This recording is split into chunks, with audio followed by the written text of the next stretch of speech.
Good morning students. आज हम बात करेंगे दीप्त तथा अदीप्त फ्रिंजों की कोणीय चौड़ाई के बारे में। कल आपको कुछ इंट्रोडक्शन दे दिया गया था, तो आज देखते हैं कैसे था। तो कल आपने देखा था कि हम जब फ्रिंज की बात करते हैं तो इस तरह से हमारे दो स्लेटें होती थीं और बीचों बीच से यहाँ से एक जा कर के एक पर्दा होता था और यहाँ से एक प्रकाश की किरण जाती थी और दूसरी यहाँ से जाती थी। ठीक है भाई, थोड़ा स्पष्ट बना देते हैं। ठीक है, तो देखते हैं यहाँ से हमारी दो के बीच की दूरी आप देख रहे हैं। इस तरह से यहाँ से एक प्रकाश की किरण जा रही थी और एक यहाँ से जा रही थी। ठीक है भाई, आपने देखा कि ये जो थे यहाँ से मिड पॉइंट से कितना एंगल बना रहा था, कहोगे थीटा। ठीक है भाई, थीटा बना रहा था। और यह दूरी कितनी थी, XM।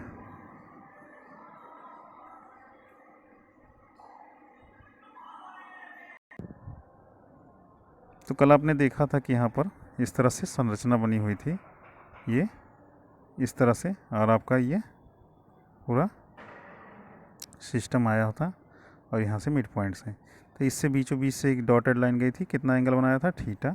और यह XM थी और ये क्या था, D था। ठीक है भाई, D था। तो आपने देखा P बिंदु तक की दूरी कितनी थी, यहाँ से यहाँ तक की, वो से वो XM थी। ठीक है भाई, अब आपने कहा कि इससे निकाला जाए हमारा क्या, कोणीय चौड़ाई। तो अब देखेंगे फ्रिंज के ऊपर भी एक यहाँ पर फ्रिंज बनेगा, तो उतने ही दूरी पर इधर नीचे भी P' पर भी तो बनेगा। ठीक है भाई, तो ये एक तरह से सर्कुलर कोणीय रूप लेगा। जैसे आप देखते हैं दीपावली में लाइट्स जो बनते हैं उनके फ्रिंजों की ऐसे चौड़ाई, उसके बाद ऐसे सेंट्रल बीच में ऐसे ऐसे कई पट्टियाँ बनेंगी। बातें समझ में आ रही होंगी। ठीक है भाई, तो इस तरह से आप देख सकते हैं कि अब हम इसका यूज़ कैसे करेंगे, ध्यान देंगे। तो हम देखते हैं यहाँ पर कि हम थीटा m निकालते हैं, ये tan थीटा m निकालते हैं। तो tan theta m, tan theta बराबर क्या होगा, लंब बटे आधार। तो लंब का मान कितना है, XM, आधार का मान कितना है, कैपिटल D।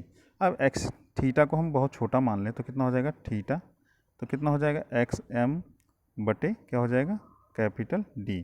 XM की वैल्यू रखें तो क्या हो जाएगा, आप कहोगे m lambda D divide by small d, और बटे में क्या हो जाएगा, आप कहोगे बटे में कैपिटल D।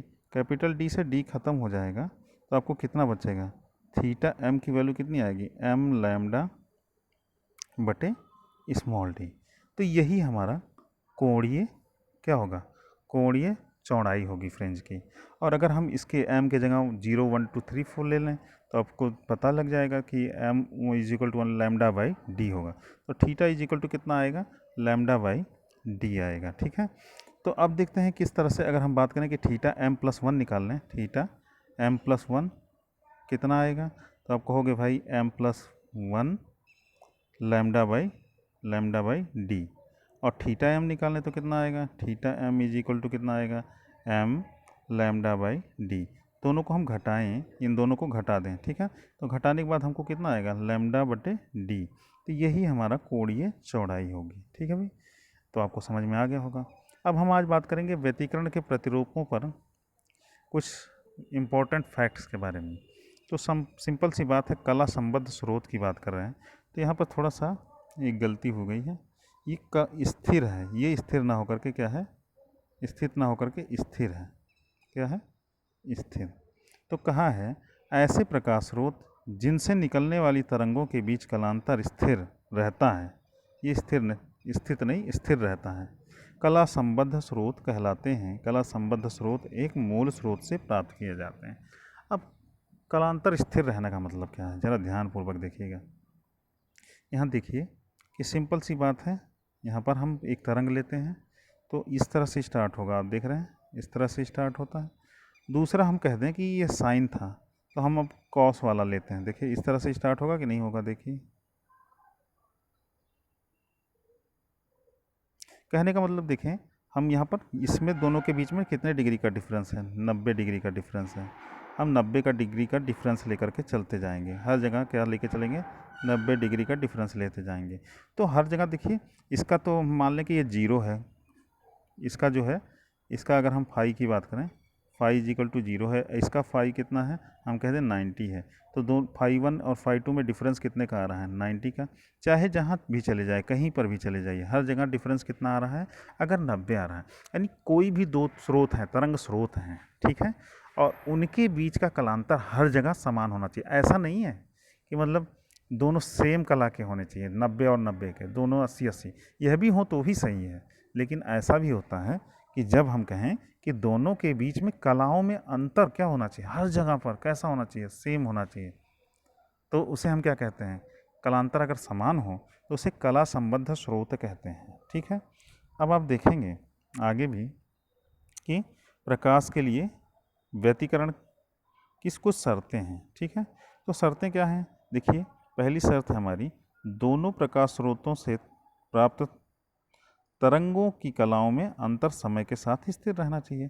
अंतर स्थिर रहना चाहिए, अब आप इसका मतलब कैसा होना चाहिए, स्रोत कैसा होना चाहिए, कला संबद्ध होना चाहिए। ध्यान रखें, क्यों, क्योंकि आपको पता है कला संबद्ध नहीं होगा तो कहीं पर अधिकतम मिलना होता है और कहीं पर न्यूनतम मिलना होता है अल्टरनेटिवली, ठीक है, एक एकांतर क्रम में। तो ऐसा होगा, कभी कभी हो सकता है दोनों में कलाएँ बार बार समान हो जाएंगी हर जगह मिलने पर, तो क्या होगा, वहाँ पर व्यतिकरण क्या होगा, आपका व्यतिकरण पर भी इफेक्ट डालेगा, ठीक है, स्थायी नहीं होगा। यानी उजाला उजाला उजाला आपको कहीं रेगुलर मिल जाएगा, अंधेरा अंधेरा कहीं रेगुलर मिल जाएगा, ऐसा नहीं मिलेगा, एक उजाला एक अंधेरा, ऐसा मतलब केस नहीं हो पाएगा।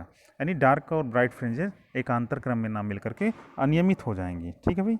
अगला हम देखते हैं, दोनों तरंगों की आवृत्तियाँ अथवा तरंगदैर्घ्य बराबर हों। अब भाई आवृत्ति अगर समान नहीं हुई तो आपने देखा था अध्यारोपण के सिद्धांत में पढ़ा था कि जब दो लगभग समान आवृत्ति की तरंगें हों तभी उनका अध्यारोपण होने के पश्चात आपको क्या मिलेगा, व्यतिकरण मिलेगा, नहीं तो स्थायी व्यतिकरण प्रतिरूप नहीं मिलेगा। दोनों तरंगों के आयाम लगभग समान होने चाहिए। अगर आयाम समान नहीं हुआ तो आप बताइए, एक हाथी की शक्ल का और दूसरा एक चींटी की शक्ल के तरंग का कोई मिश्रण हो सकता है, प्रभावी तो यही हो जाएगा, कोई एक प्रभावी हो जाएगा, दूसरा प्रभावी नहीं हो पाएगा।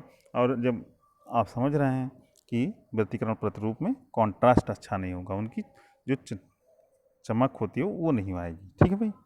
तो इसके बाद देखेंगे आप कि दोनों प्रकाश स्रोत अत्यंत क्या होना चाहिए, नज़दीक। तो आपने पढ़ रखा है W इज इक्वल टू क्या पढ़ा है, डी लैम्डा बटे स्मॉल डी, ठीक है, यानी W is directly proportional 1/d, ठीक है भाई। अगर दोनों स्लिटों के बीच की दूरी ज़्यादा हो जाएगी तो क्या होगी, चौड़ाई बहुत पतली हो जाएगी, बहुत पतली पट्टी मिलेगी, बहुत पतली पट्टी मिलेगी, ठीक है। तो इस तरह से आपको क्या समझ में आता है कि उनके बीच की जो दूरी होती है दोनों प्रकाश स्रोतों यानी स्लिटों के बीच की दूरी वो बहुत कम होनी चाहिए, ठीक है भाई। तो इस प्रकार आपको समझ में आ गया होगा। और लास्ट हमारा जो होता है कि दोनों प्रकाश स्रोत अत्यंत संकीर्ण होने चाहिए, वही जो अभी बात आपसे की कि दोनों के बीच में जो है बहुत निकटता होना चाहिए, ठीक है। तो निकटता होने से क्या हो जाएगा, संकीर्ण होने चाहिए, बहुत संकीर्ण मतलब ये जो आपको स्लिट की चौड़ाई दिख रही है, यहाँ पर स्लिट की चौड़ाई दिख रही है, ये प्रकाश स्रोत के लगभग होना चाहिए, ठीक है। या कह रहा वास्तव में एक प्रकाश स्रोत अनेक प्रकाश स्रोतों से मिलकर बना होता है, ठीक है। तो इसलिए उनका जो है संकीर्ण नहीं होगा, तो क्या होते हैं बहुत सारे प्रकाश मतलब कलर आएंगे उसमें और उससे थोड़ा सा व्यतिकरण प्रतिरूपों पर इसका प्रभाव पड़ेगा। तो आज के लिए इतना ही, धन्यवाद।